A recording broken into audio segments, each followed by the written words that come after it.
Welcome to the Mindfulness Meditation Podcast. I'm your host, Dawn Eshelman. Every Wednesday at the Rubin Museum of Art in Chelsea, we present a meditation session led by a prominent meditation teacher from the New York area.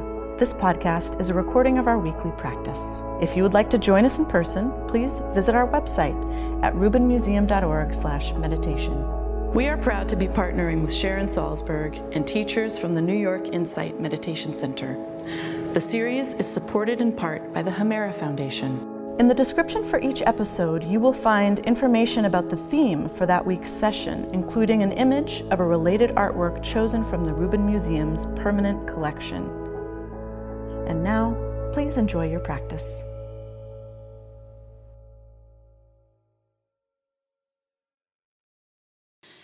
We are wrapping up this month, this week and next week, talking about transforming obstacles. And so far, we've been talking about transforming obstacles as, or thinking about obstacles as, perhaps these large events that overtake our lives in some ways. And we've also been talking about them as on a smaller scale as well, just distractions during our practice, that kind of thing. Today, we're talking about a particular kind of obstacle. We're talking about the bardo today. And the image that we're looking at here is peaceful and wrathful deities of the transition state. This is from Tibet, 18th century, pigment on cloth. So this is a tanka. And the bardo is known in the West as the Tibetan Book of the Dead. But that word bardo, and it refers to the transition period between the time when a person dies and the time that they're reborn. And it is a very crucial stage in the life of a Tibetan Buddhist because during that time, it's determined how they will be reborn into what kind of life, and or will they be enlightened. So there's a lot at stake going on in this transition period here. And part of that is what's depicted in this tanka here. You can see that, again, the wrathful deities of the transition state are kind of all gathered together in the top here. You can see it's hard to make out, I know, and we'll look at a detail in a second. But you can probably make out the central figure in the top circle there and the flames that are kind of emanating from behind, yes? And surrounding that main figure are several other wrathful deities. And then on the bottom are the peaceful deities. And they have a much different feeling that they're conveying. But you can kind of imagine that this is like going to a wild party and seeing these crazy characters, like both fierce and ferocious and totally glamorous and amazing. And what's interesting about this kind of litmus test in a way is that it's all about how the person reacts to both the wrathful and the peaceful deities. How grounded can they remain in the face of these temptations, and how much can they remain true to their true nature?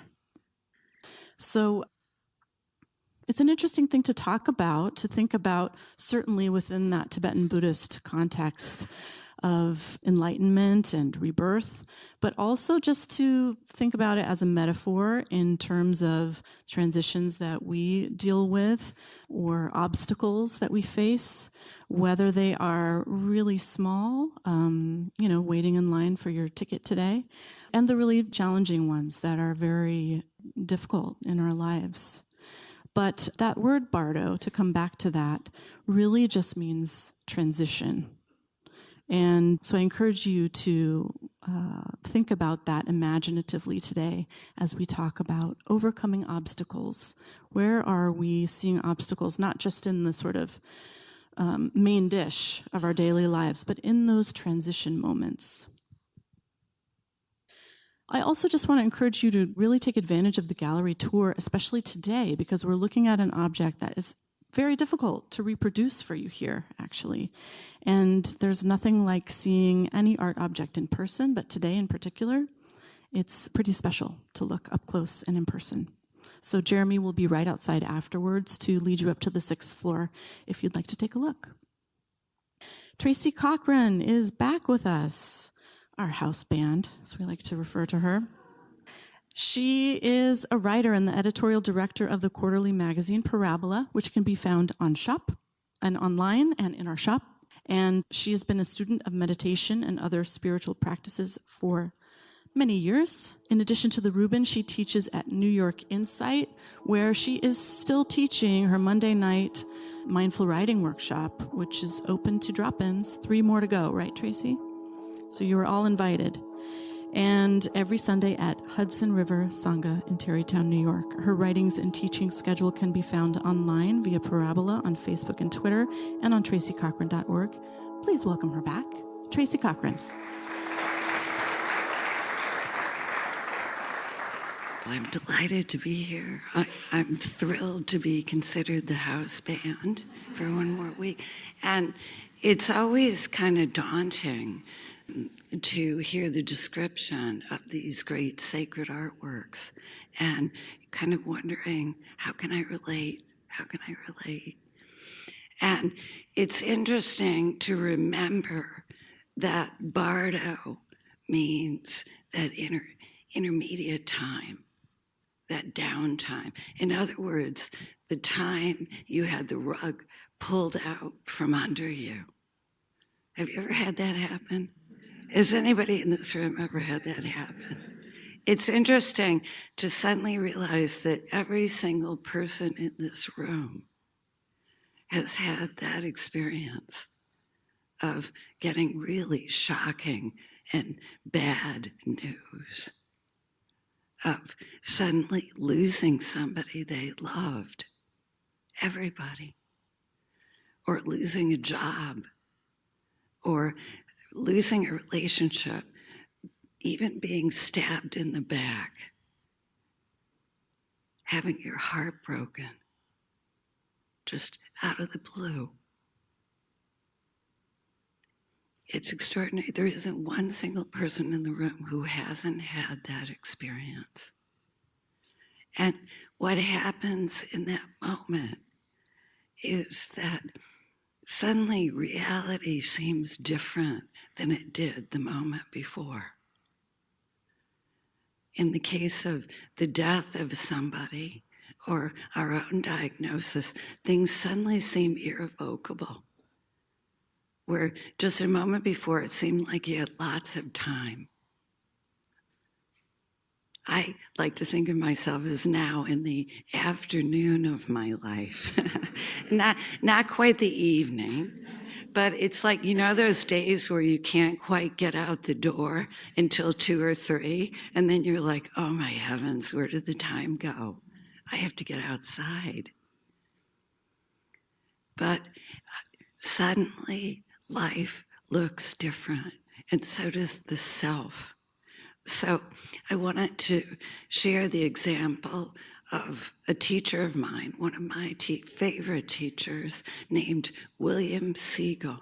He was a New Yorker, and I loved him because he was a magazine publisher, he was a painter, he loved art and wine and food and fashion. And at the same time, he became a very great Zen master. And I always had this dream from the time I was in my teens that life could be a spiritual practice. And he seemed to embody that. But do you know how he did it? It wasn't because everything worked out. His time of really coming to grasp something, to glimpse something, happened when he had a devastating car accident. He was completely smashed up. And he was lying in a hospital room, just lying there, wondering what came next. Because we all know how it feels when things get smashed, don't we? There's this moment of shock when you just open to receive what comes next. And in the midst of that, he got a message from a great Zen Roshi named Soen Roshi. And the message was, I picture it as a telegram, and I think this was the period when you would get telegrams. And Siegel had been the first American to stay in a Zen monastery in Japan after World War II. So he had a very special relationship with Japan and with Soen. And the telegram said, lucky man, an accident like yours is worth 10,000 sittings in a monastery. 10,000. And for years I wondered what that meant. And it was as I've gotten a little more life under my belt, more and more all the time, I began to understand that when Siegel was lying there, the first thing he found himself doing was watching carefully what comes next. What comes next? That quality of attention. And he was there for months and months. And he began to notice the care the janitors took cleaning the place, the confidence and kindness of the nurses. He noticed things he would never ordinarily notice. And last week, some of you were here, we were talking about the qualities the Buddha remembered when he was all alone, of his wish for the truth. It was real. And his belief in the power of kindness, and his patience and capacity to endure, these kind of qualities. So this is what Siegel was noticing.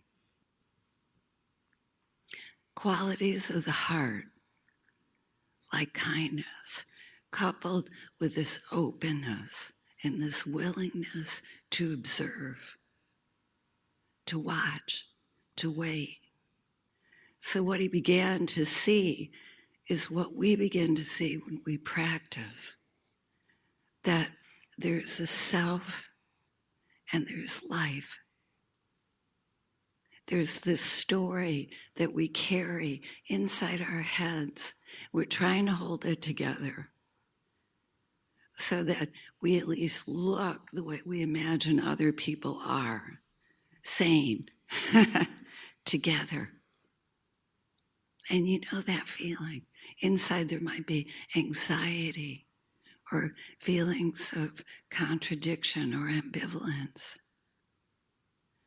But there's this wish to keep the story going. The story of who we are. And yet, it's those times when the rug gets pulled out, sometimes, when we realize that all we really have to do is live, breathe, open to receive. So there can be this vibrancy that comes, this new life in the wake of that lost job or that lost relationship or that lost capacity even. Do you know what I mean? There's this burst of openness. It can feel quite wild, and it's certainly not something we ask for. But when it comes, it has a very special quality and feeling of possibility.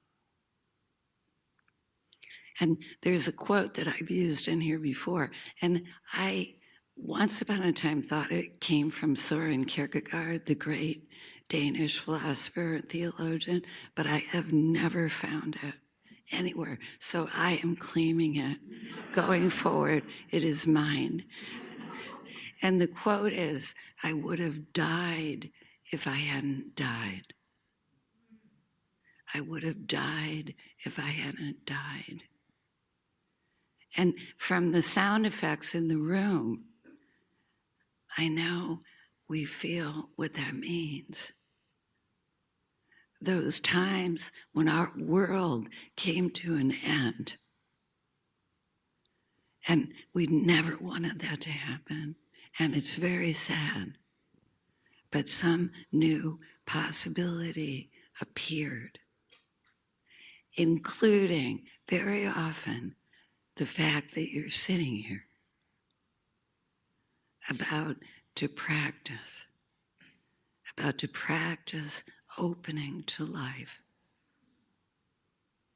So it's really interesting. The bardo is what happens in Tibetan Buddhism after we die.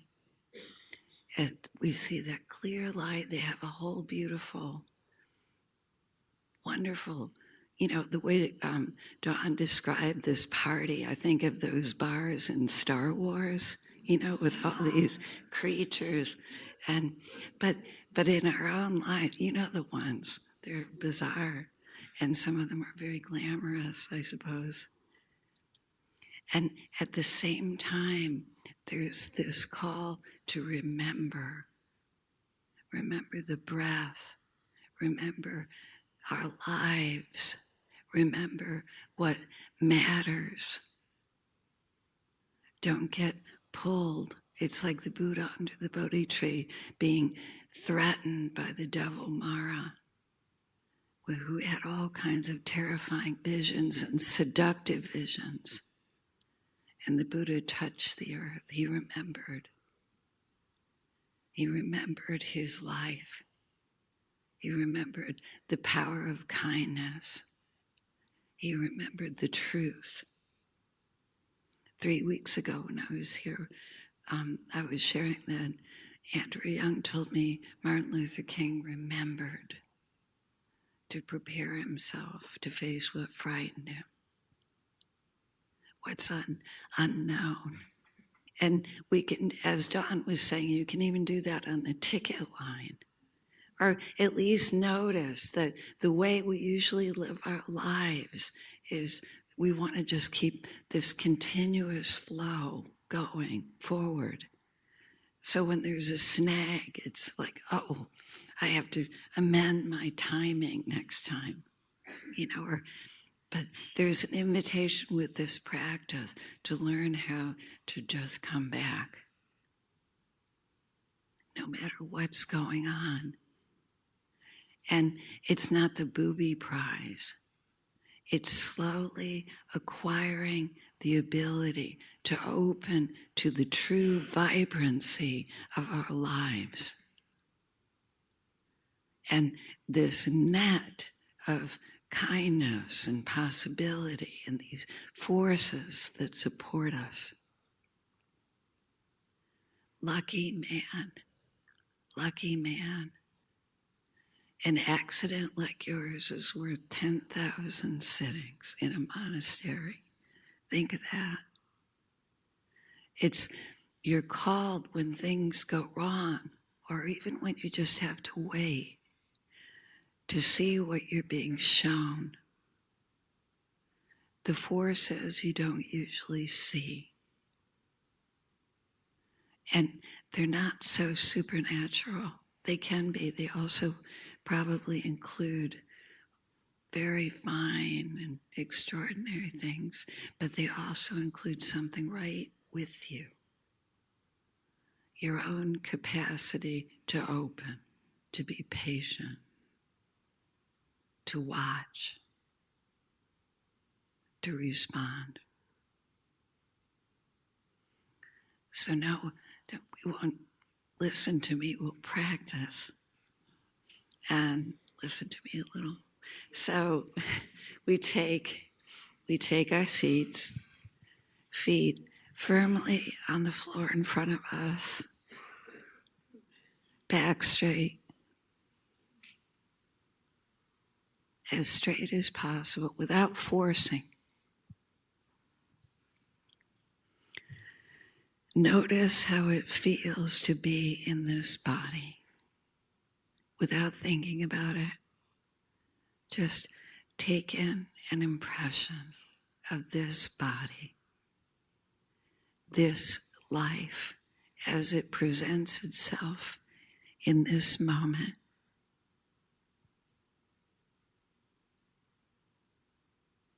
Bringing an attitude of welcome.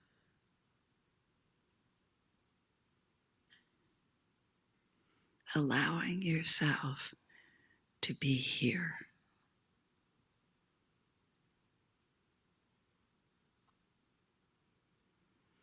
And immediately we notice the thinking. We notice sensations and sounds. We feel tensions.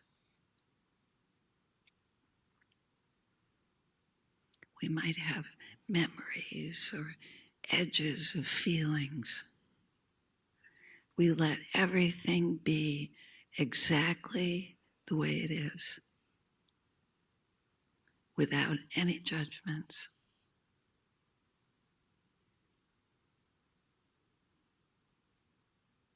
And when we notice we're being taken, we gently come back to the breath, to the rhythm of breathing, or the sensation of air entering and leaving the nostrils. And the sensation of being in a body right now.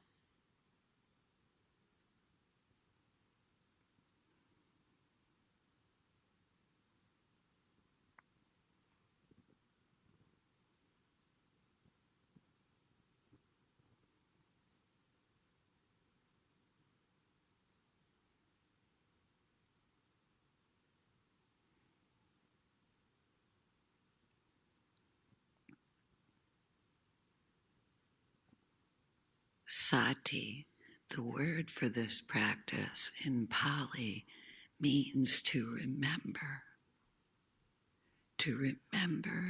the body and the breath and this moment.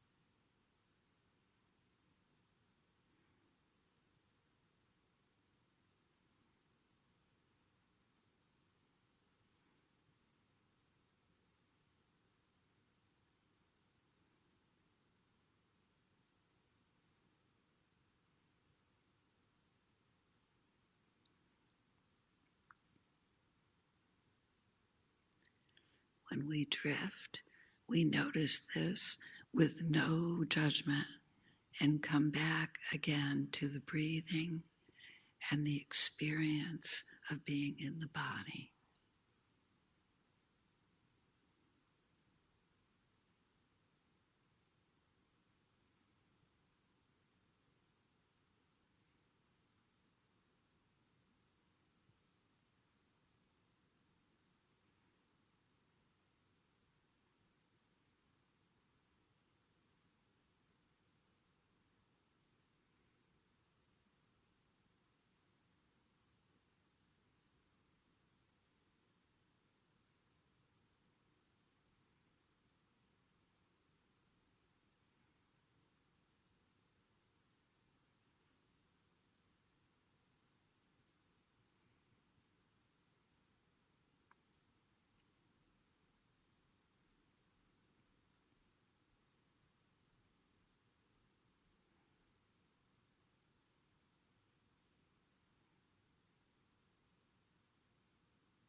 Noticing that when we make this movement of coming back to the breath and the body, we discover a vibrancy inside.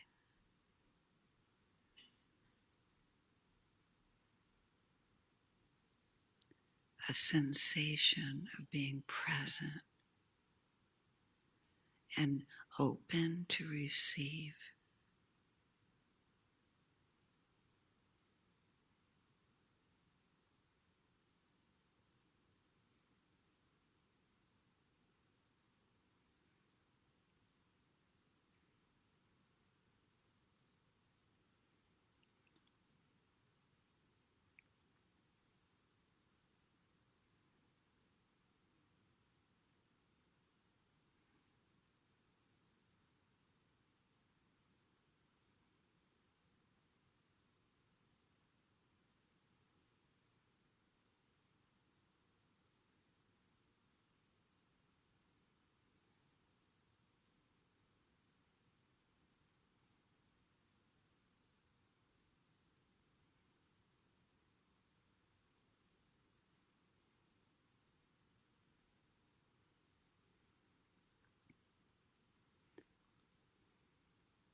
Noticing that when we come home, we don't close off, we open, we soften.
Noticing that relaxing is letting go.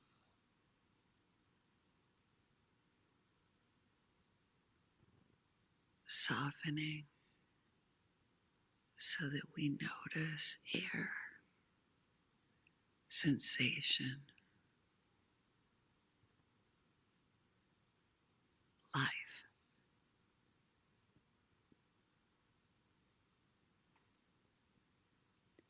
We remember we're alive.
As we continue to relax, we notice an energy inside, a sensation that's not separate from awareness. It's not thinking, but receiving, noticing, without judgment.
Noticing how it feels to catch yourself thinking, dreaming, and not judge,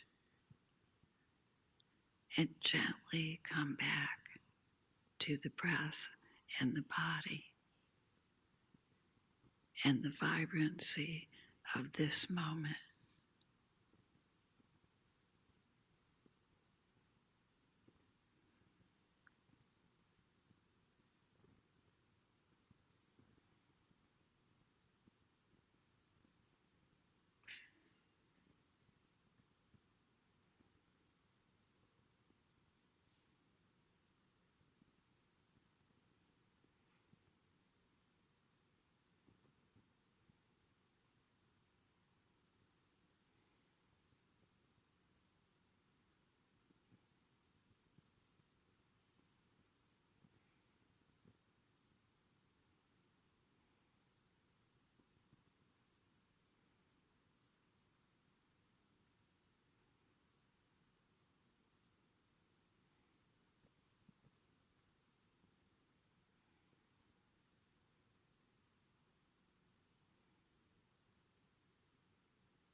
as we continue to relax, to come home, we may begin to notice an energy in the room, an attention, a stillness, inside and outside.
Noticing that even if we've been thinking this whole time or sleeping, we can come home and find welcome, beginning.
Thank you very much.